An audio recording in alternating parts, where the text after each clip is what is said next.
20 साल पुराना मुकदमा और सुप्रीम कोर्ट ने रिलायंस इंडस्ट्रीज पर लगा दिया 10 लाख रुपए का कॉस्ट। लेकिन सवाल है कि आखिर ऐसा क्या हुआ कि सुप्रीम कोर्ट इतना नाराज हो गया। दरअसल मामला है Reliance industries limited versus NTPC limited का।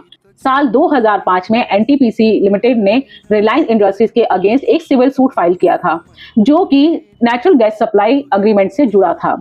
लेकिन हैरानी की बात यह थी कि 20 साल बीत गए, लेकिन अभी भी केस जो था वो एविडेंस स्टेज पर ही अटका हुआ था।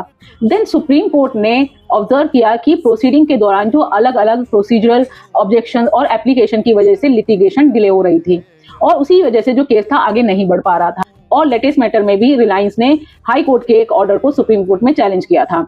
देन सुप्रीम कोर्ट ने इस अपील को डिसमिस करते हुए कहा कि पहले ही जो मामला है वो 2 दशकों से पेंडिंग है और कोर्ट ने साल 2019 में इस केस को 9 महीने में डिस्पोज ऑफ करने का डायरेक्शन दिया था।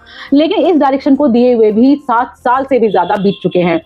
देन सुप्रीम कोर्ट ने कहा कि किसी भी पार्टी को लिटिगेशन को अननेसेसरली प्रोलॉन्ग करने की अनुमति नहीं दी जा सकती है और इसी वजह से रिलायंस इंडस्ट्रीज पर 10 लाख रुपए का कॉस्ट लगाया गया और इस कॉस्ट को एडवोकेट और रिकॉर्ड एसोसिएशन को जमा कराने का डायरेक्शन दिया गया।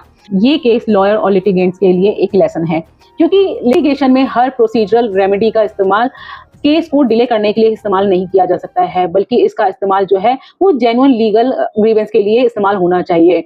और अगर आप लिटिगेशन प्रोसीडिंग में इस तरह का ऑब्स्ट्रक्ट कर रहे हैं तो ये आपको कॉस्टली पड़ सकता है।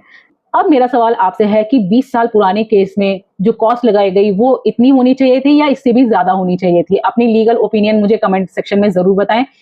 मैं हूं एडवोकेट संध्या गुप्ता, मिलते हैं नेक्स्ट वीडियो में, तब तक के लिए जय हिंद।